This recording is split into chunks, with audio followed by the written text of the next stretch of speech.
जगामध्ये जेवढे काही लोक आहेत ते सर्व सुखाच्या शोधात आहेत. सर्वांना सुख पाहिजे, शांती पाहिजे आहे, समाधान पाहिजे. प्रापंचिक सुखामधून प्रापंचिक ज्या वस्तू आहेत त्याच्यामधून सुखाचा शोध घेतात, सुखाची प्राप्ती करण्याचा प्रयत्न करतात. पण जे सुख आहे ह्या मायावी जगतातून मिळणारं, भौतिकातून मिळणारं, हे मृगजळासारखे आहे, क्षणिक आहे, शाश्वत नाही आहे. हे मनुष्याला कळत नाही आणि मग त्याच्यातच सुख शोधत राहतो. शेवटी सुख काही भेटत नाही, आयुष्य संपून जातं, तिच्या वासना शिल्लक राहतात आणि मरतो तो पुन्हा जन्म घेण्यासाठी. अशी परिस्थिती मनुष्याची चाललेली आहे. सुखाचा शोध घेताना बरेच जण सांगोपांगी जे मार्ग आहेत ते शोधतात. पण कोणा एकाचं परमभाग्य असेल तर त्याला बुद्धी होते की संतांना शरण गेलं पाहिजे, ज्ञानीपुरुषाला शरण गेलं पाहिजे. त्याच्या ज्ञानबोधातून सुख शांती समाधानाचं साधन मार्ग प्राप्त करून घेतला पाहिजे. पूर्वजन्मीचं संचित काय असेल तर सद्गुरू भेटतात, संत भेटतात. पूर्वजन्मीचं महापाप असेल, काही सुकृत नाही, थोडं बहुत होतं, ते जन्म मिळाला मनुष्याचा, तेवढ्यात संपलं ते आणि दुःख चालू झालं. अशा माणसाला संत भेटले तरी त्याची किंमत कळत नाही, त्याच्या सवासात तो जात नाही, दूर जातो. भगवंताकडून आशीर्वाद प्राप्त करून घेण्यासाठी, भगवंताची कृपा प्राप्त करून घेण्यासाठी, सुखासाठी, समाधानासाठी, शांतीसाठी काही असे शॉर्टकट आहेत ते शोधण्याचा प्रयत्न करतो. मनुष्य चंद्रावर गेला, मंगळावर गेला तरी आपली जन्मकुंडली घेऊन ब्राह्मणाकडे जाणारे लोक आहेत. काय बोलायचं, किती अज्ञानामध्ये लोक वागत आहेत आणि अज्ञानातली भक्ती करतायत. अज्ञानातल्या भक्तीने काय प्राप्त होणार आहे? दुःखच प्राप्त होणार आहे. शेवटी काही हाती लागत नाही. मी मगाशी जे म्हणालो, भौतिकातून ज्या गोष्टी आहेत त्याच्यातून मिळणारं सुख शाश्वत नाही, त्याचा जरा एकदा विचार करून बघा. तुम्हाला जे काय हवं असतं ते आज जसं आहे तसं उद्या नसतं किंवा काही काळाने नसतं. ज्या विश्वातली सुखाची जी साधनं आहेत ती सारखी बदलत आहेत आणि शेवटी नाश पावतात. म्हणून मगाशी मृगजळ शब्द वापरला. काही क्षणाची आहे आणि म्हणून माणसाचा शोध संपत नाही. शोध संपत नाही, दुःख संपत नाही. शास्त्र काय म्हणते? संतांना शरण. जन्माला आलायस ना, सद्गुरू पाहिजेच. सद्गुरू कशासाठी पाहिजे? सद्गुरू म्हणजे सदवस्तू दाखवतो तो सद्गुरू. सद्वस्तू जगात एकच आहे, तो आत्मा परमात्मा. बाकी सगळं भौतिकाचं जग आहे. त्या भौतिकातून पंचमहाभूतातून तयार झालेलं आहे आणि जे जे आकार रूप आहेत, दृश्य रूप आहे, ते नाशिवंत आहे. म्हणजे जे शाश्वत नाही, माया आहे, त्याच्या मागे लागून शेवटी निराशाच पदरी येणार. म्हणजे सत्य आहे त्याचा अंगीकार केला पाहिजे, जे शाश्वत आहे त्याचा शोध घेतला पाहिजे, त्याच्या प्राप्तीसाठी प्रयत्न करायला पाहिजे. पण वास्तविक पाहता सर्व काही तुझ्यापाशीच आहेस, पण तू कुठेतरी दुसरीकडे बाहेर शोधतो आहेस. तुझं आहे तुझं पाशी, परिजून जागा चुकलास. जो मायावी जगतातले सगळे उपाय संपल्यानंतर म्हणून तू देवाचा शोध घेतो आणि देवाचा शोध घेताना मग सांगितलंच शॉर्टकटने जाण्याचा प्रयत्न करतो, काही प्राप्त होत नाही. भगवंताचं स्वरूप निर्गुण निराकार आहे, दिसत नाही, भासत नाही, पण आहे. त्याचं मूळ स्वरूप कसं आहे? ज्ञान स्वरूप आहे आणि शक्ती स्वरूप आहे. शक्ती दिसत नाही, ज्ञानही दिसत नाही आणि म्हणून तो परमात्मा दिसत नाही. आता या दोन्ही गोष्टी प्रत्येकामध्ये आहेत, शक्ती आणि ज्ञान. ज्ञान प्रत्येकाकडे जाणीव रूपाने आहे. तुम्हाला जे कळते, तुम्ही जे काही जाणता किंवा तुम्हाला जे काही समजते ते ज्ञान आहे, ते ईश्वरी स्वरूप आहे. दुसरं काही जगात दुसरा ईश्वर म्हणून जे अवतारी आले ते तुम्हाला हे ज्ञान सांगण्यासाठी आले. तेही देह सोडून गेले. म्हणजे त्यांचा देह म्हणजे जे व्यक्त रूप आहे ते म्हणजे मूळ देवाचं स्वरूप नाही, मूळ परमात्म्याचं स्वरूप नाही. मूळ परमात्मा स्वरूप अव्यक्त आहे, अद्वैत आहे. अद्वैत म्हणजे दुसरं नाही, दोन नाही, एकच एक आहे. का? तुझ्या आत बसलेलं जे चैतन्य आहे, ज्याला आत्मा म्हणतोस, प्राण म्हणतोस, तोच ईश्वर देव आहे. आणि त्याच्या प्राप्तीचा मार्ग शास्त्रामध्ये नवविधा भक्ती सांगितली. हे जे दुकानं मांडून बसलेले आहेत ते तुम्हाला सांगत नाहीत. त्यांचा व्यवसाय कसा आहे? तुम्हाला मध पाहिजे ना, आणून देतील, पैसे देतील, पण मधाची जागा दाखवणार नाहीत तुम्हाला. संत सद्गुरू ज्ञानी पुरुष तुम्हाला ती मधाची जागा दाखवतो. संत सद्गुरूच तुम्हाला त्या सुखाची साधन दाखवतो. आणि तुला परत परत भिकाऱ्यासारखं कोणाचे हात धरी जायचं, मागायचं, दिनवानं होऊन दुःख भोगायची ही पाळी यायला देत नाही. म्हणून हे जे गुह्य ज्ञान आहे, कारण परमात्मा जाणीव रूपाने शक्तिमान तुमच्यावर असणारा तो तुम्हाला दिसत नाही, भासत नाही, मात्र तो अनुभवातून प्राप्त करता येतो. बऱ्याच वेळा आपण किती चुकतो विचार करा. तुम्हाला जर विचारलं देव कुठे आहे, तुम्ही छाती ठोकपणे सांगता येते आहे. आणि कुठल्या तरी मंदिरात दार लाईन लावून उभे राहता. म्हणजे मार्ग चुकलेत ना तुम्ही. जो आत आहे तो तुमचा आहे, तो तिथे आहे, तो तुम्हाला काय देणार? ते गाडगे महाराज एक सुंदर म्हणतात, कसला रे तुझा देव?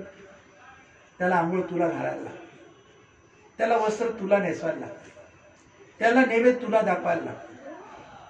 ज्याला स्वतःचा नैवेद्य मिळवता येत नाही, स्वतःचं वस्त्र नेसता येत नाही, स्वतःचं स्नान करता येत नाही, तो तुला काय देणार आहे? तुझ्यात आहे, तो तुला वस्त्र नेसवतोय, तो तुला तुझ्या हातून कार्य करून, तुझ्या शरीराकडून कार्य करून पोटापाण्याची सोय करतोय. तो आत बसलेला चैतन्य ज्ञान, तो तुझ्यातच आहे, त्याला ओळख. पण मग सांगितलं तो दिसत नाही, भासत नाही, आकार रूप नाही, रंगरूप नाही, म्हणून आपल्याला ते अवघड जाते. म्हणून संत सद्गुरू ज्ञानी पुरुष पाहिजे. आणि त्यांच्या ज्ञानबोधाप्रमाणे साधन भक्ती म्हणून शास्त्रामध्ये संतांनी सद्गुरूंनी नवविधा भक्ती सांगितली. त्यातली शेवटची भक्ती, शेवटची भक्ती नवी भक्ती आता त्यांनी वाचली. त्याला आत्मनिवेदन असे भक्त म्हणतात. आत्मनिवेदन भक्ती. पहिली भक्ती आहे श्रवण भक्ती, दुसरी भक्ती आहे कीर्तन भक्ती, तिसरी भक्ती आहे विष्णू स्मरण भक्ती, चौथी भक्ती आहे पादसेवन भक्ती, पाचवी भक्ती जी आहे अर्चन भक्ती, सहावी भक्ती आहे वंदन भक्ती, सातवी भक्ती आहे दास्य भक्ती, आठवी भक्ती आहे सत्य भक्ती, आणि जी नववी आहे ती आत्मनिवेदन आहे. ह्या 9 प्रकारे जर तुम्ही साधनाभ्यास केले तर तुमच्या आत बसलेला परमात्मा तुम्हाला त्याची प्रचिती येईल. तुम्हाला कुठे लाईन लावून रांगेत उभं राहायची गरज नाही, कुठे हात जोडायला जायची गरज नाही. मग सांगितलं सद्वस्तू दाखवतो तो सद्गुरू. संत जे आहेत, ज्ञानीपुरुष आहेत, आपणासारखे करीती जातात, नाही काळ वेळ तयार. दासबोधामध्ये प्रश्न विचारला एका ठिकाणी, मोक्ष किती दिवसात भेटेल? ते काय म्हणतात, विश्वासता सद्गुरु वचनी मोक्ष लाभे तत्क्षणी. सद्गुरु वचन काय आहे? तू शुद्ध चैतन्य आहेस, तू आत्मा आहेस, देव ईश्वर तुझ्यातच आहे. निसर्गदत्त महाराज अगदी स्पष्ट करून सांगतात, तुझ्या आत असणारी शुद्ध जाणीव तीच देव ईश्वर आहे. त्या जाणीवेमध्ये शक्ती आहे, ज्ञान आहे. त्या जाणीवेला आतमध्ये शोध घे तिचा. जाणीवेमध्ये भेद झाला, मनाच्या योगे बुद्धी होते, कार्य होतं, अहंकार होतो आणि अज्ञानात जातो.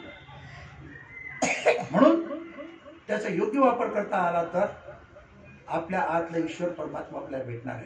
म्हणून प्रथम भक्तीचं सांगितली श्रवण भक्ती. श्रवण काय करावं? ईश्वरदेव पाहायचा आहे, अनुभव घ्यायचा आहे, त्याची कृपा प्राप्त करून घ्यायची आहे, मोक्ष मुक्ती प्राप्त करायची आहे, तर श्रवण झालं पाहिजे. श्रवण त्या परमात्म्याविषयी झालं पाहिजे. आपल्याला देवाचं श्रवण काय करायचं झालं तर काही कथा असेल, गोष्ट असेल तर आपण ऐकू. ज्ञान म्हणून आपण ऐकत नाही, आपल्याला तेवढी आवड नाही. जसं एखादा चांगला ज्ञानी भेटला काय तुम्हाला ज्ञानाच्या गोष्टी सांगितला तर तुम्ही ऐकणार नाही, पण तिथे कुठले तरी गॉसिप कोणतरी काही सांगत असेल तिकडे जाऊन बोला. मनुष्य स्वभाव आहे, मनुष्य स्वभाव आहे, ते ऐकायला जाईल. कोणाची कोणी पोरगी पळवली, कोणाची कोणी चोरी केली, पुढे लांडी लबाडी झाली, पुढे मारामारी झाली, हे विषय बरोबर करते. पण देव आहे कसा आणि मी कोण आहे, देवाचं वास्तव ईश्वरामध्ये कसं आहे, ते माझ्यामध्ये कसे आहे, ह्याचा शोध घेण्याचा प्रयत्न करणार. ते दुःखाला कारण आहे. त्यामुळेच आपल्याला सुख शांती समाधान मिळत नाही आहे. म्हणून जे श्रवण कराल ते श्रवण फक्त त्या ईश्वराविषयी असलं पाहिजे, परमात्म्याविषयी असलं पाहिजे. आणि ईश्वराविषयी परमात्म्याविषयी म्हणजे अन्न कोण्या दुसऱ्याविषयी नाही, आपल्या स्वरूपाविषयी. जो आतमध्ये बसलाय चैतन्य आत्मा, तोच विश्वामध्ये अंतरात्मा म्हणून आहे आणि तिन्ही विश्वाला व्यापून तो परमात्मा म्हणून आहे. सर्वव्यापी म्हणून त्याला परब्रह्म असं म्हणतात. त्याचा अंश आपल्यामध्ये आहे आणि वास्तविकता आपण तेच आहोत. हे ज्ञान प्राप्त करून घेतले पाहिजेत. आपण अज्ञानामध्ये हा देह म्हणजे मी असं समजतो आहोत आणि त्यामुळेच गडबड झालेली आहे, गोंधळ झालेला आहे आणि दुःख भोगावं लागत आहे. देहामध्ये बसून मी आहे अशी जाणीवीने जो वागतो आहे तो देह नाही तर आत्मा बोलतो. तुम्हाला पाठीला इथे बसले ते मच्छर चावली मागच्या बाजूला पाठीला तुमच्या, ते जाणीव कोणाला होते? आत्म्याला होते. आणि आत्मा तुमच्या हाताला आज्ञा करतो, मागे जा, खाजव न त्याला चाळव. तुमची प्रत्येक हालचाल तो आत्मा करून घेतो. तुम्हाला भुकतान लागली तो आत्मा सांगतो. तुम्हाला दुखलं खुपलं तरी तोच सांगतो.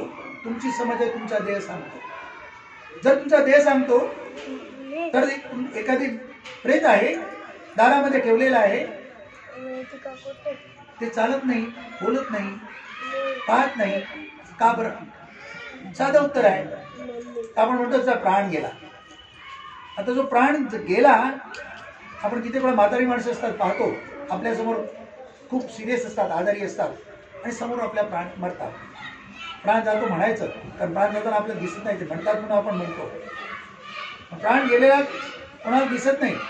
डॉक्टरने कुठल्या अजून फोटो काढून किंवा सोनोग्राफी करून किंवा सिटी स्कॅन करून दाखवलेलं नाही. तोच ईश्वर आहे. ते चैतन्य लोपलं, त्याने देहाचा ताबा सोडला, तेव्हा ते शरीर प्रेतवत झालं. म्हणजे कर्ता कोण आहे? कर्ता तो आत्मा आहे आणि तो तुमच्यात आहे, तुमचा देह नाही. कल्पनेतून आपण म्हणतो. मी नेहमी एक उदाहरण देतो. बाई काय म्हणते? तांदूळ निवडते. खोटं बोलते. बाई तांदूळ निवडत नाही, तांदळातले खडे निवडते. सरावाने म्हणते, प्रथा पडली आहे, तांदूळ निवडते. आम्ही पण सरावाने हा देह म्हणजे मी असं समजतो. बोलताना काय बोलतो? मी देह असं बोलत नाही, माझा देह बोलतो. तशी बाई बोलते ना, तांदूळ निवडते. प्रत्येक जण काय म्हणतो? माझा देह. माझा म्हणतो ह्याचा अर्थ ह्या देहामध्ये आणि कोणीतरी आहे, या देहावर हक्क सांगणारा. इथे स्पष्ट झालं. त्याचा शोध घेत नाही आपण आणि अज्ञानी हा देह म्हणजे मी म्हणतो. देहाला चालता येत नाही, बोलता येत नाही आत्म्याशिवाय. आत्मा आहे तो सगळं करतो. देह अन्नरसापासून झालेला आहे, पदार्थ आहे तो. पंचमहाभूतातून जे अन्न तयार झालं त्या अन्नरसातून हे शरीर बनलेलं आहे. आईच्या गर्भाशयामध्ये जे आई जे अन्न खाते ते रस नाळे वाटे गर्भाशयात जातो, त्याचे हे शरीर बनलेले आहे. निसर्ग महाराज फार सुंदर उदाहरण द्यायचे. तुमच्या घरात खूप पदार्थ फ्रीजमध्ये ठेवले आणि लाईट गेली 4 दिवस, त्या पदार्थांचं काय होतं? काढून टाकायला लागतंय. तसं इथे जो बसलाय ना चैतन्य रूप, तो निघून गेला तर लवकर उचला म्हणतात. घाण घाण घाण. आता अगोदर केवढे त्याची मुक्की घेतात, केवढं प्रेम करतात. तुझ्याशिवाय मी जगू शकत नाही म्हणतात आणि लवकर उचला म्हणतात, लवकर उचला म्हणतात. म्हणजे खोट्या समजुतीमध्ये आपण वागतो, हे अज्ञान गेलं पाहिजे. तेव्हा खऱ्या देवाचा ईश्वराचा शोध लागेल. हे मी जे बोलतो आहे कथा नव्हे, हे शास्त्रोक्त आहे. जे वेदाने सांगितले, उपनिषदाने सांगितले, श्रुतीने सांगितले, स्मृतीने सांगितले, जे संत ज्ञानी पुरुष होऊन गेले त्यांनी सांगितले. आणि एवढंच नाही, हे वैद्यकीय शास्त्राप्रमाणे विज्ञानाप्रमाणे प्रमाणित आहे. तुम्ही शोध घ्या. जे एक अन्न खाता तुम्ही त्याच्यामध्ये शक्ती आहे. त्या अन्नाचा जो कण तुम्ही खाल्लात त्याच्यामध्ये शक्ती आहे, ज्ञान आहे. मला सांगा, एक गव्हाचा दाणा किंवा एखाद्या शेंगदाणा रस्त्यावर पडलाय किंवा भूमीवर पडलेला आहे, उन्हात खूप तापला, थोडासा पाऊस पडेल, पाणी पडते, लगेच त्याला अंकुर येतो. कुठून आला अंकुर? आधी त्या बी मधून अंकुर आला, मग जमिनीमध्ये मूळ गेलं. जमिनीतून अंकुर नाही आला. म्हणजे त्या अन्नामध्ये ती शक्ती ज्ञान आहे, ते या शरीरामध्ये ते त्या प्रकटने उभं राहते. म्हणून आत्मा आधी आहे, अंती आहे आणि तो ईश्वर देव आहे. तो तुम्हाला कळला तर तुम्हाला सगळ्या विश्वाची सत्ता प्राप्त होऊ शकते, तुम्हाला सगळं ज्ञान होऊ शकते आणि मग तुमच्या जीवनामध्ये योग्य मार्ग सापडेल. मग तुम्हाला दुःख, चिंता, भय काही राहणार नाही आणि सुख, शांती, समाधान प्राप्त होईल. जे श्रवण करा ते ईश्वराविषयीच करा, परमात्म्याविषयीच करा, बाकी काही नको. डायरेक्ट अद्वैत निर्गुण निराकाराविषयी सांगा. निर्गुण निराकार पाहता येत नाही म्हणून सगुण जे होऊन गेले त्यांच्याविषयी ऐकावं लागतं, ज्याने आपल्याला बोध मिळतो, उपदेश मिळतो, प्रेरणा मिळते. पण ते खरे नव्हेत. लोकांची कल्पना आहे ब्रह्मदेव निर्माण करतो, विष्णू पालन करतो आणि महेश संहार करतो. हे 3 गुण आहेत. 3 देव 3 गुणाचे रूपक आहेत. प्रत्येकाच्या शरीरामध्ये पंचमहाभूते आणि 3 गुण आहेत. त्याचे शरीर बनलेलं आहे, त्याच्यातून अन्नरस तयार झाले, त्याच्यातून बनलेला आहे. सत्व, रज, तम. सत्वगुण म्हणजे विष्णू, ज्ञान. रजोगुण म्हणजे ब्रह्मा, प्रजोत्पादन, वासना, इच्छा, भोग. आणि तमोगुण म्हणजे महेश, अज्ञान, क्रोध, चिंता, लबाडी, बळाचा वापर करून सगळं मिळवायचा प्रयत्न करतो, अज्ञानामध्ये जगतो. जगामध्ये जी माणसं आहेत 3च या गुणाची आहेत आणि त्यामुळेच ज्याच्यामध्ये सत्व आहे त्याचं सामर्थ्य आहे, त्याला मोक्षमुक्ती प्राप्त होते, त्याला ज्ञान प्राप्त होते, त्याला ईश्वराचं स्वरूप प्राप्त होते, देव बनतो तो. रजोगुण भोगवादी बनवतो, दुःख भोगायला लावतो. तमोगुण अज्ञानामध्ये ढकलतो, चोरीमारी, लांडी लबाडी करायला लावतो आणि दुःख प्राप्त करून देतो. म्हणून हे सगळं ज्ञान असले पाहिजे, ह्याच्याविषयी ऐकलं पाहिजे, ह्याचं श्रवण घडलं पाहिजे, तेव्हा खरी भक्ती होणार आहे. श्रवण केले तर जे तुम्ही खूप वाचता, तुम्ही खूप ऐकता, तुमचं लक्ष शब्दाकडे असतं, अर्थाकडे कमी असतं. म्हणून जे वाचता ऐकता ते तुमच्याकडे टिकत नाही, राहत नाही, कारण तुम्हाला त्यांचा बोध नसतो. जे तुम्ही ऐकता वाचता त्याचा अर्थ घ्या. शब्द टरफलासारखे आहेत, सालीसारखे आहेत, भुशासारखे आहेत, अर्थ त्यातलं ज्ञान आहे, त्याच्याकडे लक्ष. म्हणजे श्रवण करता त्याचा अर्थ घ्या. म्हणजे अर्थ कळण्यासाठी मनन झालं पाहिजे. श्रवणानंतर मनन, मननानंतर चिंतन, चिंतनानंतर निधिध्यासन. निधिध्यासनाचा अर्थ असा आहे, जे तुम्ही ऐकले ते तुमच्या जीवनात वापरायला करा, तसे वागायला करा, जे प्रयत्न करा, मग तुमच्या जीवनात बदल निश्चित येईल. सुख शांतीच्या मार्गाकडे तुम्ही जा. म्हणून श्रवण भक्तीच आहे. दुसरी भक्ती कीर्तन भक्ती. कीर्तन शब्द आहे, कीर्तन तुम्ही खूप ऐकता, तिथे करमणूक करून घेता तुमची. संसारात किती वापरता त्यातलं काही नाही, तो वेळ तुमचा फुकट गेला. उलटतो जीवनात तात्पुरती करमणूक मिळाली, गाठीशी काही नाही. मराठीत एक वाक्य, वाचून वाचले ते वाचले, वाचून वाचले ते वाचले. खूप वाचले, आपल्याकडे वाचलेच नाही, ते का वाचले काय. म्हणून जे श्रवण करता तुम्ही ते तुम्ही त्याचा मनन निधिध्यासन झालं पाहिजे. तसं कीर्तन, कीर्तन शब्द आहे कसा, किरकिर, तेच तेच तेच तेच तेच सारखे सांगतात. तो कीर्तन त्या भगवंताविषयी सांगत असतो, पण उदाहरणाने सांगत असतो. आपण उदाहरणाकडे लक्ष देतो, त्याच्या साराकडे बोधाकडे लक्ष देत नाही. तर ती जी किरकिर आहे ते म्हणजे भगवंताविषयी सारखं चिंतन मनन बोलणं चालू राहिलं पाहिजे, गाणं भगवंताचं चालू राहिलं पाहिजे, त्याला कीर्तन असं म्हटलेलं आहे. तिसरं विष्णू स्मरण. विष्णू म्हणजे परमात्मा, जो आता मी सांगितलं तुम्हाला ओळख करून दिली, तुमच्या आत बसलाय चैतन्य घन, आत्मा परमात्मा. सद्गुरू सांगतात सोम आत्मा स्वानंद घन परमात्मा तो तूची जाण. ही विष्णू स्मरण आहे. सद्गुरूकडून जो मंत्र मिळाला आहे ते विष्णू स्मरण आहे. त्याचा विसर पडायला देऊ नका. देव ईश्वर माझ्यातच आहे, किंबहुना मी तोच आहे, मी देव आपल्याला घेतलेला आहे. या ओळखीने राहिले पाहिजे, मग तुमच्यावर कुठली आपत्ती येणार नाही. जगाचं काही जरी घडत असलं तुम्हाला वाचवणार, तुम्ही वाचणार 100%. ईश्वरी जायची वेळ आहे तेव्हा ते जाईल, पण तुम्हाला दुःख पोचणार नाही, तुम्हाला मोक्षमुक्तीतून काढू शकणार नाही. म्हणून त्या परमात्म्याचं सतत स्मरण असलं पाहिजे. सकाळी जाग आली की पहिलं त्याला आठवलं पाहिजे, त्याचे आभार मानले, तुझ्यामुळे जाग आली. कारण निद्रा हे मृत्यूप्रदायाची मिनी कॉपी आहे. झोपेत माणसाला काही गाडी झोपतात, इकडून उचलून तिकडे ठेवतं कळत नाही. कधी कधी ओकतो, थुकतो, थुकतो, पाहतो, कळत नाही त्याला, त्याला काहीच माहीत नसतं. कोण लोळतो, इकडे तिकडे जातो, कोण चालतात. पण मृत्यू कॉपी आहे, छोटी प्रलय कॉपी आहे. म्हणून त्याच्यातून जाग आणली त्याने, त्याचे आभार मानले पाहिजे. आणि ती जाग आली, आभार मानली की प्रथमता इकडे इकडे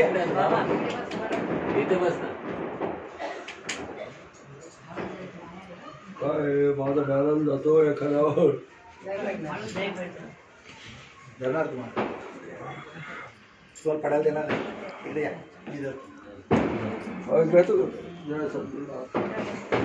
तुमचाच आधार आहे आम्हाला, बाकी काय बस परब्रह्म. तर तो परमात्मा आपल्यात आहे, त्याच्यामुळे जगले आभार मानले. रात्री झोपताना जे दिवसभर काय कार्य घडलं तुमच्या हातून, तर त्याच्यामुळे ईश्वरी चाललं, बुद्धी चालली, काही व्यवसाय धंदा घडला, तर त्याचे आभार मानले. म्हणजे अशा प्रकारे त्याचं स्मरण. महाराज सांगायचे तुझ्याकडे खूप वेळ असतो, तू म्हणजे मला वेळत नाही, पण ईश्वराचं नाव घ्यायला सगळ्यांकडे खूप वेळ असतो.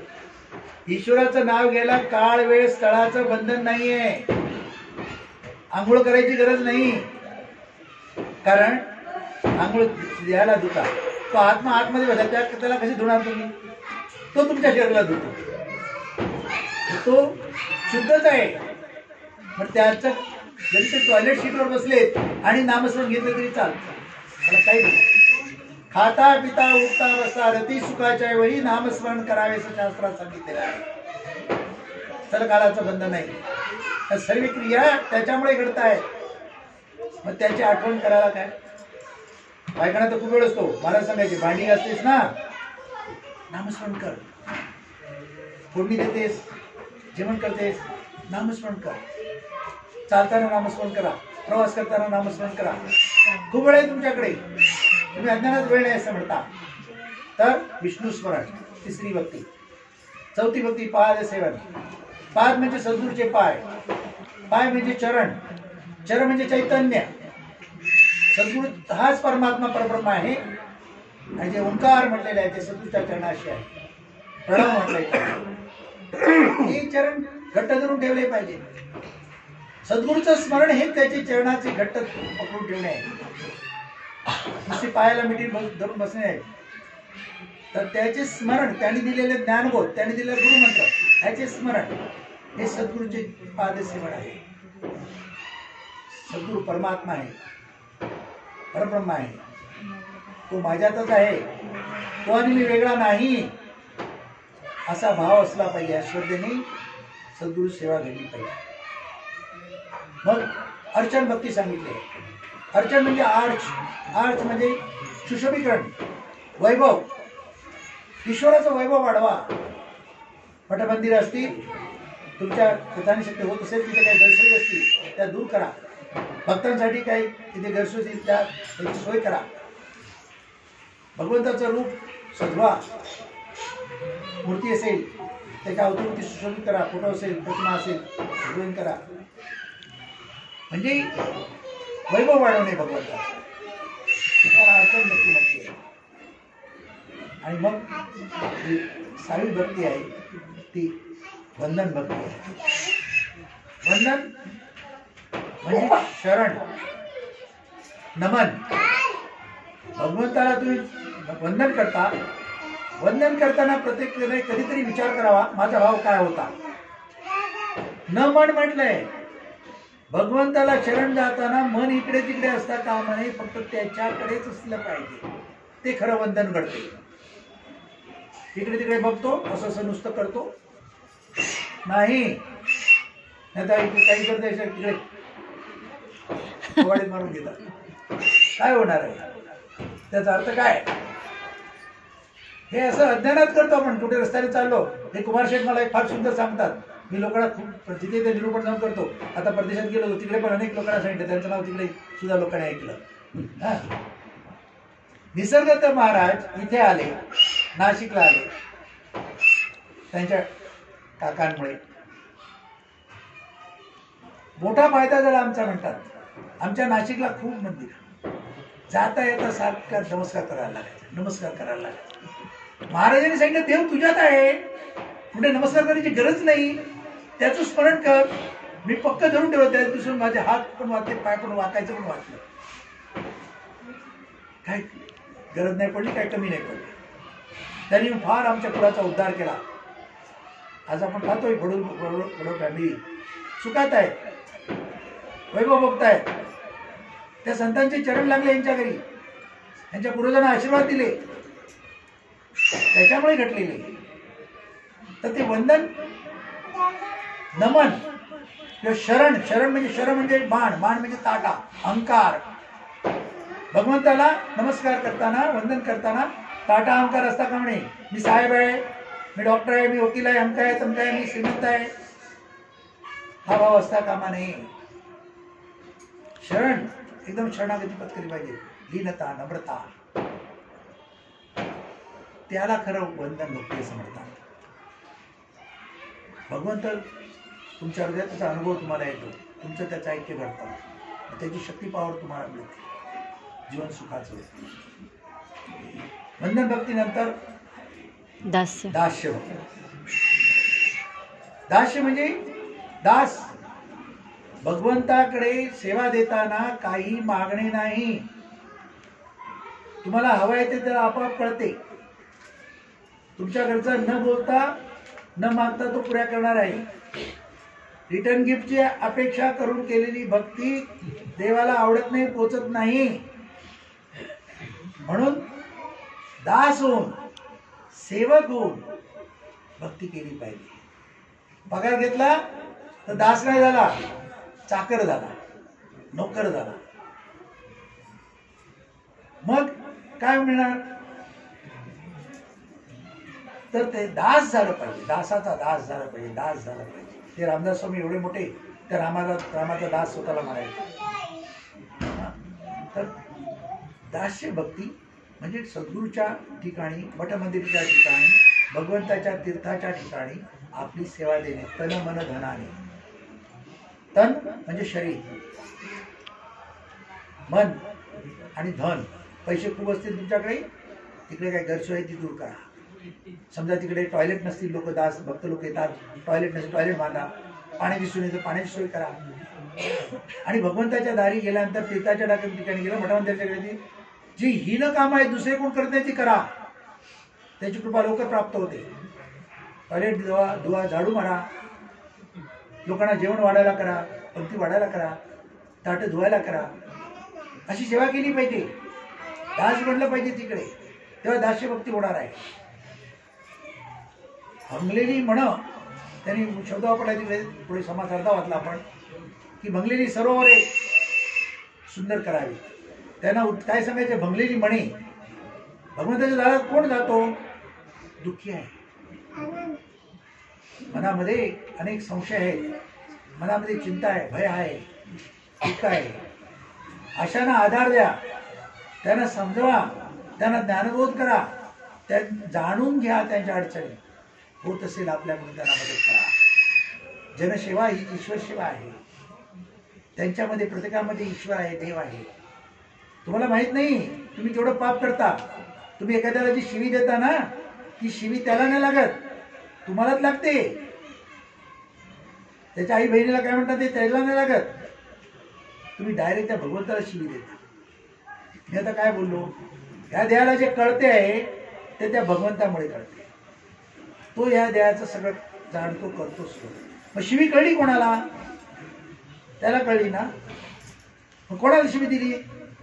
त्या आत बसले चैतन्य. चैतन्य सर्वांचं एकच आहे. हे देवाला तुम्ही शिव्या देता. मग वाईट शब्द वापरायचे नाही, वाईट बोलायचं नाही, निंदा करायची नाही, महापाप होते.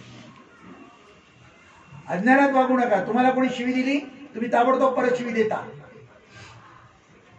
खूप कोणी काय बोलायला लागलं, लगेच जाब विचारायला जाता. बायको थांबवायला लागली, आई थांबवायला लागली तर काय म्हणता? नाही थांबवला ना तर रोज असं करणार आहे, तो त्याला थांबवलाच पाहिजे. अरे तो काय करतोय? बोलतोच आहे ना. निसर्ग तुम्हाला सुंदर उदाहरण द्यायचे. तुला बळे बळे मी 100 रुपयाची नोट देतो आहे, तू घेत नाही.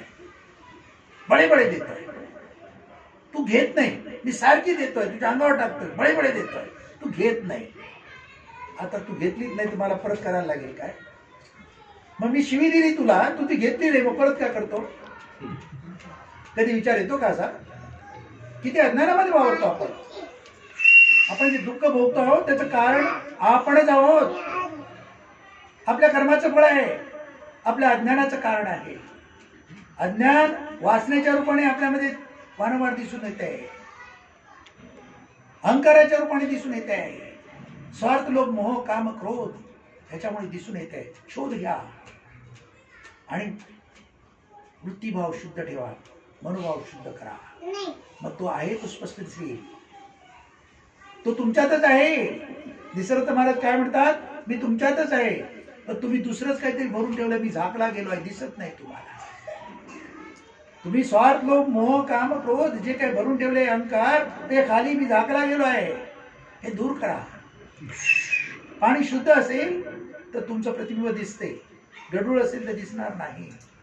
आरसा स्वच्छ असेल तुमचे प्रतिबिंब स्पष्ट दिसते, धूळ बसलेली असेल दिसणार नाही. तर जो संग चढला आहे अज्ञानाचा, त्याचा त्याग करा, निसंग व्हा, मग तो ईश्वर तुम्हाला भेटणार आहे. हे कशाने होणार आहे?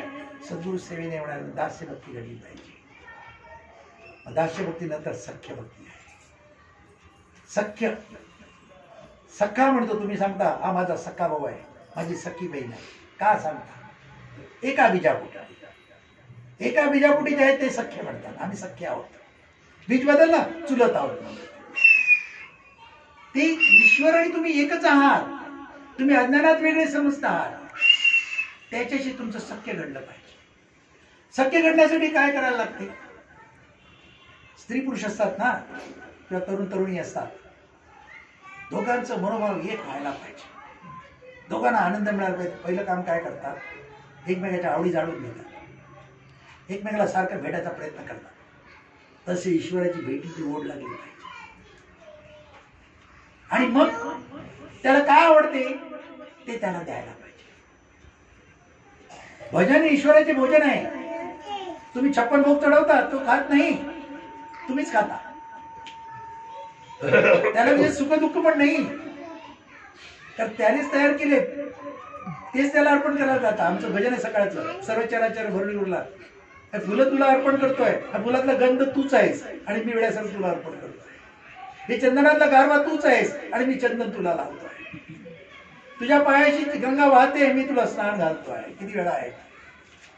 तसं जे काय करतो कृतीने आपण त्याचा अभ्यास केला पाहिजे. म्हणून भगवंताला ऐक्य साधायचं असेल, सख्य साधायचं असेल तर भगवंताला जे जे आवडते ते ते अर्पण करावे. भगवंत कसा आहे? सत्य विश्व सुंदर सच्चिदानंद. त्याला सत्य आवडते, त्याला पवित्रता आवडते, त्याला आनंद स्वभाव आवडते. तसे तुम्ही घडले, तुमचा स्वभाव घडला, वृत्तीभाव घडला, तर तो तुमचा होऊन जातो. तो एकदा तुमचा झाला, जगातल्या सगळ्या वस्तूवर तुमचा अधिकार येतो. तुम्हाला सहज मिळतात, आपोआप मिळतात. अनुभव घेऊन बघा. आम्ही अनुभवाने सांगतोय, पुस्तक वाचून नाही. तुम्हाला मी सांगणं बरं नाही, म्हणजे मी बोललेलं पुढे तुम्ही ऐकणार नाही कदाचित, कारण का मी काय वाचत नाही.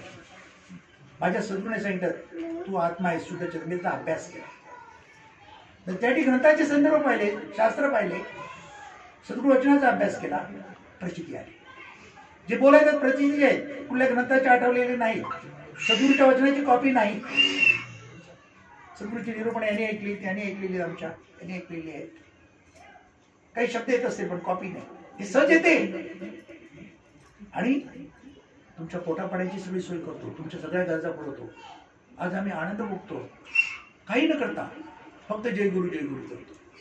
पण परिपूर्ण त्याचे दास झालो. तुम्ही झाले तुमचा प्रपंच आणि परमार्थ दोन्ही घडणार आणि तो प्रपंच ते चालवणार.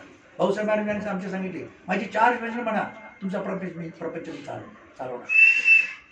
नामस्मरण सोडू नका, मायेमध्ये अडकणार. आठवते ब्रह्म, ना आठवते भवब्रह्म. आठवले तर ब्रह्मरूप होणार, ईश्वर होणार. विसरले मायेच्या लपेट्यात येणार, दुःख होणार. म्हणून जे तुमचे स्वरूप आहे त्याची सत्ता आठवण ठेवा आणि त्याला भजा, त्याच्यावर प्रेम करा, मग सख्य होणार आहे. किती आस लागली पाहिजे. निसर्गदत्त महाराज म्हणतात, नववधू नवरा कामाला गेला की संध्याकाळी यायची वेळ झाली की नटून थटून वाट पाहते, सारखी घड्याळात पाहते, सारखी घड्याळात पाहते. जरा बेलवालीची दार उघडायला जाते. किती आतुरता असते, हा अनुभव सगळ्यात असेल. किती आतुरतेची वाट पाहते. तसं भगवंताविषयी झालं पाहिजे, इतकं भगवंताशी प्रेम जडलं पाहिजे. मग तो तुमचा दास होईल, तुमची सेवा करेल, तुम्हाला सगळं पुरवेल. भगवंत भक्ताचा दास आहे. मग शेवटी काय होते, आत्मनिवेदन होते. आत्मनिवेदन होणे म्हणजे आपल्यातलं अज्ञान गळून पडते. आड भक्ती झाल्या की आपल्यातलं अज्ञान गळून पडते. आपल्यातल्या वासना, इच्छा, भावना, कल्पना सगळं अज्ञानमय आहे. अहंकार हे सगळं गळून पडते. जे माझे माझे म्हणतो आहोत हे सगळं भौतिकातलं, मग सुरुवातीला सांगितलं, त्याला सगळ्याला नाश आहे. तुम्ही बघा किती रावाचे रंग, रंगाचे राव क्षणात होतात. लहानपणी जे तुम्ही श्रीमंत पाहिले ते आता गरीब आहेत,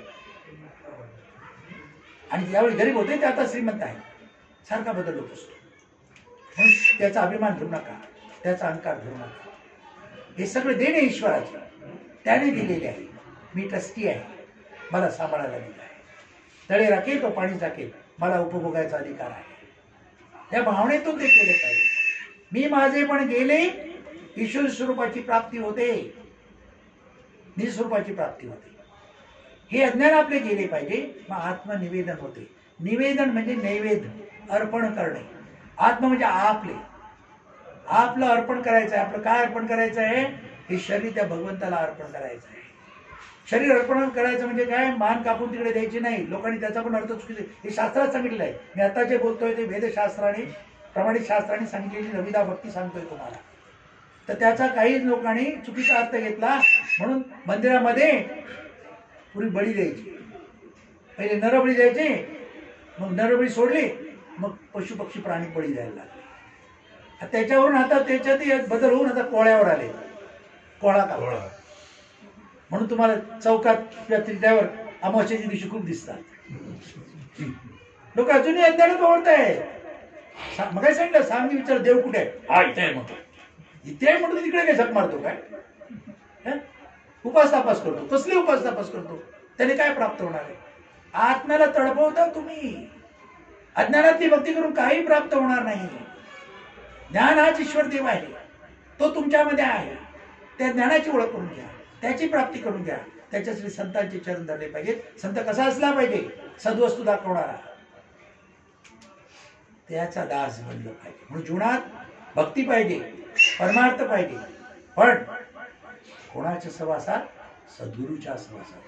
सद्गुरू म्हणजे जो संत आत्मप्रचितीचा संत आहे, त्याच्या सहवासात. आणि मग साधन भक्ती करा. तुमचा प्रपंच सुखाचा होईल, आनंदाचा होईल, सुख शांती समाधान न मागता मिळेल. म्हणून आत्मनिवेदन करायचं आहे. आपले जे अहंकार आहे, आपले जे अज्ञान आहे, मी देह नाही, मी आत्माच आहे. त्यांनी त्या समासामध्ये सांगितलं, मी भक्त आहे असं म्हणतोस आणि विभक्त म्हणून वागतोस. भक्त शब्दाचा अर्थ काय आहे? गुगल काढा तुमचं, लगेच अर्थ बघता ना. भक्त शब्द बघा काय म्हणतो. विभक्त नाही तो भक्त. विभक्त कोणापासून नाही? भगवंतापासून विभक्त नाही. भगवंत आणि तू वेगळे नाही, तो भक्त. आम्ही वेगळे म्हणून भक्ती करतो, उपास करतो, तापास करतो, व्रत वैकल्य करतो. अज्ञानात भक्ती करू नका. मी नेहमी सांगतो, मम म्हण पाणी सोडणार की मम म्हणता आणि पाणी सोडता.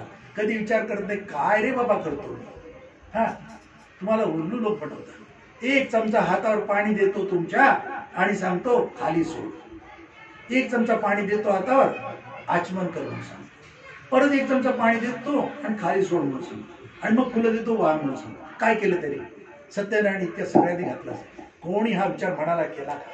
त्या ब्राह्मणाला विचारला का? त्याचे पाय धरतात. किती हिणत्व घेता तुम्ही. देवाच होता, ज्याच्यामध्ये देवच पाहिजे त्याचे पाय धरा, नाहीतर कोणाला नमस्कार करू नका. तुमच्या हिंमत पाहिजे. मला कोणी सांगितलं सत्यनारायणचा प्रसाद नाही खाल्लास तर तुझं सोडली, मी चॅलेंज देऊन सांगतो नाही खाणार. केलेला आहे काही माझ्या वाईट लागेल. मी सांगतो तू घडा ठेवतो, एक तांब्या ठेवतोस, त्याच्यावर एक तू नारळ ठेवतोस आणि आंब्याची पानं ठेवतोस. देव झाला काय? आणि तुला दुसऱ्या पूजेला जायचं तर घाई म्हणून उत्तर पूजेचे तांदूळ देऊन जातो. पण तू मंत्र म्हणालास, उत्तर पूजा झाली, माझ्या नातेवाईकडून त्याला सत्यनारायण पुजताय आणि आम्ही मान्य करतो. किती अज्ञानात भक्ती करतात. कसं सुख शांती समाधान मिळणार आहे? अज्ञानातली भक्ती करू नका. आयुष्य फुकट जाते तुमचं. श्रम फुकट जातात, पैसे फुकट जातात. जगात एकच आहे सद्गुरू संत, तोच तुम्हाला ज्ञान दाखवेल, तोच तुम्हाला मार्ग दाखवेल. ती नवविधा भक्ती आहे. ती नवविधा भक्ती केली तर तुम्ही विभक्तपणा तुमचा संपला. देवेश्वर माझ्यातच आहे, मी देह नाही, मी आत्मा आहे असा भाव झाला. मग आत्मनिर्माण होतं आणि मग आत्मप्रचिती येते आणि मग सायुज्य मुक्ती मिळते. जगामध्ये मुक्ती 4 प्रकारच्या आहेत: सलोकता, समीपता, स्वरूपता आणि सायुज्यता. 3 मुक्ती ज्या आहेत, सलोकता, समीपता, स्वरूपता, नाशिवंत आहे. आणि जी 4थी मुक्ती आहे सायुज्यता, सायुज्य मुक्ती, ती शाश्वत आहे. सलोकता, समीपता, स्वरूपता म्हणजे काय? सलोकता म्हणजे भगवंताविषयी थोडीशी माहिती, मग भगवंताकडे जवळ जाणे. आता तुमच्या कल्पनेतला भगवंत जो आकार रूपाने प्रतिभेत आहे तर मूर्तीच्या रूपामध्ये आहे, त्याच्याकडे ती माहिती मिळत होती. सलोकता. मग समीपता, त्याच्या जवळ जातात आणि मग त्याला काय हवं नको त्याची सेवा करायला लागतात. स्वरूपता. मग देह जेव्हा जातो तुमचा ना, तेव्हा काही ते पुण्य करता म्हणून थोडे दिवस त्या देवलोकात तुम्हाला जागा मिळते. जोपर्यंत पुण्य संचित आहे तोपर्यंतच तुम्हाला ते ठेवलं जातं, परत तुम्हाला जन्माला पाठवलं जातं. पण सायुज्य मुक्तीमध्ये तसं नाही. सायुज्य मुक्तीमध्ये तुला पुन्हा जन्ममरण नाही का? तर सायुज्य मुक्ती याचा अर्थ काय आहे की मी आत्मा याचा पक्का भाव झाला. मी देह नाही. देह नाही तर वासना नाही, इच्छा नाही. जन्माला कोण येते? वासना येतात. मनुष्य जन्माला येत नाही. मनुष्य कसं जन्माला येईल? तुम्ही जाळलात त्याला, त्याची राग झाली, तो कसं जन्माला येईल? आली तर त्याची वासना जन्माला येते. वासनेमध्ये ताकद आहे, पावर आहे, शक्ती आहे, ती वायुरूप आहे. देह जेव्हा प्राण सोडतो तेव्हा ती वायुरूपाने बाहेर निघून जाते आणि मग गर्भाशय सोडते. श्वासोश्वास त्या गर्भाशयामध्ये शिरते आणि परत इच्छा भोगायला परत येते. सिद्धरामेश्वर महाराज म्हणतात, मरताना जर मटण खायची इच्छा असेल तर गिधाडाच्या जन्माला जाणार. भरपूर का? म्हणून अंतिम मती वैसी गती. अंतिम मती मी आत्मा अशी झाली पाहिजे. मी देह नाही. वासना का राहणार नाही? हे सगळं खोटं आहे, मिथ्या आहे, फसवणार आहे. इथे तुम्ही भोगून पुरं करायला गेलं तर कधी पुरं होत नाही. आणखी भोग वाढतात, इच्छा वाढतात. असं आहे, माया आहे. हे ज्ञान झालं तर ह्याच्यातल्या इच्छा आपोआप मोकळ्या होतात. मिळाला तर आनंद, नाही मिळाला तर आनंद. फकीर म्हणतो ना, देगा उसका भी भला, न देगा उसका भी भला. मिळाला तरी आनंद, नाही मिळाला तरी आनंद. संत तसे असतात. मग त्यांच्या चेहऱ्यावर देवी आनंद दिसतो, तेच दिसतं. संतांमध्ये एक वैशिष्ट्य आहे, चांगला माणूस भेटला तर खूप कौतुक करतात, वाईट असला त्याला मार्गही दर्शन करतात. सुंदर बाई दिसली बघतात, पण कसा आनंद असतो, काय किमया आहे, एवढी सृष्टी सुंदर बनवली. मला पाहिजे भावना नसते, आनंद, कौतुक, आनंद. निसर्ग मला ध्यानाला बसलं ते चौपाटीवर रात्री गिरगावच्या, आणि एक माणूस धावत धावत आला रात्री 12-1 वाजता, आणि काय म्हणतो की बाई इथे जाताना पाहिली काय, त्याच्या बायकोचं आणि त्याचं भांडण झालं. ती बायको रागाराग गेली, त्याला वाटतं सुसाईड करायला समुद्रावर आली. तो मागे मागे पुढे दिसण्याची झाली. ते महाराज बसले ध्यानाला रात्री 1 वाजता. इथे जाताना बाई पाहिली काय, महाराज म्हणाले बाई की बाप्या माहित नाही, सांगडा जाताना पाहिला.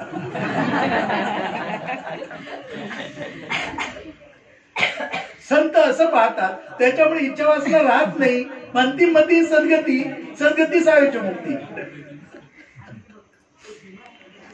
नित्य कळले तर वासना आपोआप कमी होतात. आपण फक्त मायेला बोलतो, बालपणी तुम्ही होता तसे तरुणपणी नाही, तरुणपणी आहात तसे तुम्ही म्हातारपणी नाही. तुमचंच रूप बालपणीचं पाहिलं आणि तरुणीचं पाहिलं आणि म्हातारपणीचं बोली झालेलं, सगळे आदमीत पडलेले पाहिले, हाच मी का म्हणून प्रश्न पडेल. मग मध्ये एकाने कार्टून एक पडत, मला खूप आवडलं ते. एक सुंदर मुलगी प्रेमात पडलाय, आई वडिलांशी भांडला, लग्न केलं आणि मग म्हातारी झाली, दात सगळे पडले, सुरकुते पडले. मनाला विचारतो, आई बापाशी भांडलो, घर तोडलं, सगळं केलं, कशासाठी, कुठे कुठे त्या बाईचं मुलीचा फोटो दाखवला, त्या मुलाचा कुठे. म्हणजे ही सगळी माया, याला बसू नका. हे कळलं एकदा की वासना आपोआप कमी होतात, आपल्यामध्ये शुद्धता येते, पवित्रता येते, सत्वगुण येतो, आणि मग शांत बनवतं, प्रसन्न होतं, आणि अंतिम पवित्र राहते आणि मोक्षमुक्ती मिळते. हे आत्मनिवेदन आहे. ही नवविधा भक्ती घडली पाहिजे. मला वाटतं मी तुमचा खूप वेळ घेतला, अमूल्य असं सांगितलं आहे. हा हे जपून ठेवा, हे जपून ठेवा. मगाशी सांगितलं, वाचले ते वाचले, नाही तर काय होतं सांगू, निरूपणी होता सद्बुद्धी होते, स्थल त्याग होते, सगळेची जाणे. इथे बसले, मी बोलले, आवडले सगळ्यांना, माना हलवल्या, आनंद घेतला. इथून बाहेर गेल्यानंतर विसरू नका.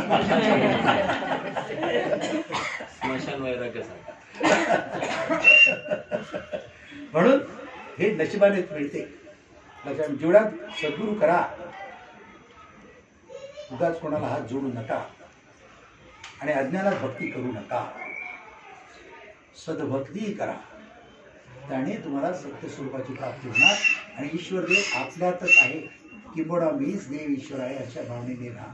मी जास्त बोललो नाही, वेळ जातो. माझ्याकडे पुराणिशी आहे, तुम्ही देव नाही, तुम्ही आत्माचा देव आहात. मी पुराणी सिद्ध करून दाखवू शकतो. आणि मोठेपण सांगतो ना, की प्रोफेशनली डॉक्टर आहे, शरीरशास्त्राचा चांगला अभ्यास केलेला आहे, आणि त्याच्या रोमारोमात ईश्वरदेव कसा आहे याचा अभ्यास झालेला आहे. ते वेदशास्त्रामध्ये किंवा दासबोधमध्ये रामदास स्वामींनी पंचीकरण शास्त्रामध्ये समास लिहिला आहे, तो वाचा. त्यांनी किती स्पष्ट आहे, देव ईश्वर कसा तुमच्या शरीरात आहे, तो कसा वावरतो आणि कसा अनुभव तुम्हाला येऊ शकतो. हे सांगताना इतक्या कमी वेळात होऊ शकत नाही. म्हणून संदर्भात नुसतं सांगतो, विश्वास ठेवा आमच्यावर, तुमचं कल्याण. आम्ही सांगू तशीच भक्ती करा, तुम्हाला जीवनात काही प्रमाणे मी स्टॅम्प पेपर लिहून देईन. स्टॅम्प पेपर पहिल्यांदा आधी निस्संग व्हा. जे आधी गाठीला बांधून ठेवलं आहे ते सोडा. महाराजांकडे खूप शिकून आला एखादा की काय सांगायचे, आधी तुझी पाठी कोरी करून घे, मग तुला मी काहीतरी देईन, नाहीतर माझ्याकडे तुला काय मिळणार नाही, आताच उतर खाली, असं निसर्ग तुम्हाला सांगायचं. स्पष्ट करा. म्हणजे तुम्ही अगोदर जे कल्पनेत ते देव उभे केले, कल्पनेत ते भक्तीचे मार्ग पकडले, ते सोडून द्या. ते तेवढा विश्वास स्वतः आपल्या गुरुवर असली पाहिजे. मी खूप उपास तपास करायचो, 11.25 लाख लक्ष्मीचा जप केला होता, काहीच मिळालं नाही. महाराज भेटले, लक्ष्मीला कंटाळलो मी, एवढी मागे लागली. तर सांगायचा मुद्दा काय आहे, या अज्ञानाच्या भक्तीने काही मिळत नाही. सद्गुरूच तुम्हाला सगळं काही देणार आहे. नुसते ज्ञान जे सांगितले त्याप्रमाणे साधन भक्ती करा. नाहीतर बरेच लोक ते इथून उठतील आणि पत्रिका घेऊन जातील, लक्षात पडायला. त्याने काय मिळणार नाही. उद्या त्या अज्ञानात अडकू नका. ग्रह ताऱ्यावर माणसं गेली तरी तुम्ही मंगळावर विश्वास ठेवता आणि तो आणखी सगळ्यात सुंदर सांगतो. तुम्ही अभ्यास करत नाही, तुम्ही नीट ऐकत नाही. तो सुंदर सांगतो. काय सांगतो? अमुक तारखेला गुरु तुझ्या राशीत आला की मंगळ हटणार आहे, शनी पण हटणार आहे. गुरु आल्यानंतर हटतो. तुम्ही गुरुचे पाय पकडा ना, त्याचे कशाला आणि खर्च कशाला करता? गुरु तुमच्यात आहे, त्याला ओळखत, त्याला भजा.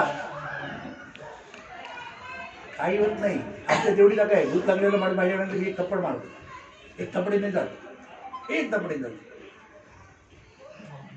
मंत्रामध्ये ताकद आहे, पावर आहे. तुम्ही तुमच्यावर किती प्रसंग होते तो जपा. आम्ही भजन आता जी म्हटली ना त्याच्यामध्ये 12 अभंग आहेत तुकारामाचे. त्याच्यामध्ये शेवटचा अभंग 12वा म्हणताना तुकाराम महाराज काय म्हणतात? नित्य नेमे यासी पटता प्रतापे जळती लपापे जन्मांतरीची तया मागे पुढे रक्षी नारायण मांडिल्या निर्वाण उडी झाली. बुद्धीचा पालट नासेल कुमती होईल सद्भक्ती येणे पडते. सद्भक्ती झाल्यावर सहज साक्षात्कार होईल उद्धार पूर्व झाले. आणि पुढे काय? साधतीला येणे साधतीला येणे या परलोक सत्य सत्य भाग माझी तुम्हा शपथ देऊन सांगतात. म्हणून ते 12 अभंग आमचे आहेत. तुमच्याकडे प्रसंग आला 11 वेळा वाचा, तुम्हाला अनुभव यायला लागतो. असं आपलं भजन आहे. भजन हे आपलं नुसतं भजन नाही, त्यामध्ये ज्ञान आहे. जे वेदाचं सार त्याच्यामध्ये सांगितलेलं आहे. नित्यनेमाने ते वाचा, त्याचा अभ्यास करा. तुम्ही सगळे भक्त आहात, विभक्त समजू नका. आणि इथे बरेचसे भक्तराज महाराजांचे शिष्य. भक्तराज म्हणजे साधं नाव नव्हतं ते. भक्तराज ते तुम्हाला स्वतः राजा बनवतात. त्यांचे अभंग मला खूप आवडतात. किती अर्थबोध भरले आहेत. त्यांच्या मनामध्ये किती त्या भक्ती किंवा परमात्मा कसा प्रकट होता ते त्याच्यातून दिसतं. तर त्यातले अर्थ घ्या. नुसती भजनं म्हणून काय होणार नाही. तो उत्तम गातो, तो उत्तम वाजवतो, एवढं पुरेसं नाही आहे. तर माझ्यामध्ये ईश्वर देव आहे या भावनेतून सगळं करा आणि त्या दृष्टीने भक्ती करा. ते तुम्हाला सांगेल. आणि माझी त्याच्यावर कळकळीची विनंती आहे. चुकीचे मार्ग काय धरले असतील ते सोडा. उपासतापासाच्या नादी लागू नका.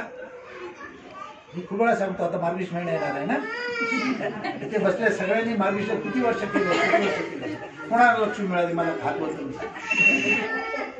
मी सांगतो लोकांना चॅलेंज देऊन, मार्गशीर्ष महिन्यात ओळखीच्या बायका जेवढ्या करतायत ना त्यांची लिस्ट बनवा आणि 1 वर्षाने जाऊन भेटा. आली का लक्ष्मी, भेटली का लक्ष्मी? नाही भेटत. बाई तूच लक्ष्मी आहेस, दुसरी कुठे येणार आहे? म्हणून नारायणाला भजला तर लक्ष्मी आपोआप मिळते. नारायण म्हणजे तुमचा आत्मा, तुमचं चैतन्य, त्याला भजा. तुम्ही लक्ष्मीला पूजाला जाता, ती तिकडे विष्णूचे पाय दाबत बसली. तो शेषाशायावर बसलाय आणि ती पाय दाब. तुम्ही जितके मागे लागता ती पुढे पुढे पळते. तुम्ही नारायणाला बघा, ती आपोआप येते. म्हणून असले काही करू नका. काही त्यांनी नाही. मी अगदी प्रयोगाने करतो सगळं आणि त्या अनुभवातून तुम्हाला सांगताय. म्हणून श्रद्धा विश्वास ठेवा आणि हे ज्ञान जोपासा आणि त्याप्रमाणे साधन भक्ती करा. तुमच्या नशिबाने नाशिकमध्ये आपल्या महाराजांचा मठ आहे, तिथे मस्तक ठेवा. आपलं नारायण जाऊन सांगा. पण त्यांनी जी सांगितली 4 भजनं म्हणा आणि नामस्मरण करा. करायची बाकी करा. थोडं करा. महाराजांनी महाराजांचं सोपं करून सांगितलं. काय वाचू नकोस, कोणाचं काही वाचू नकोस, कोणाचं काय ऐकू नकोस. नुसतं मंत्र मिळालं गुरुमंत्र त्याचं ध्यान कर आणि 4 भजन कर. प्रसंगाला जय गुरु जय गुरु जय गुरु म्हणत राहा. प्रसंग दूर. बस ही खरी भक्ती आहे. राजाधिराज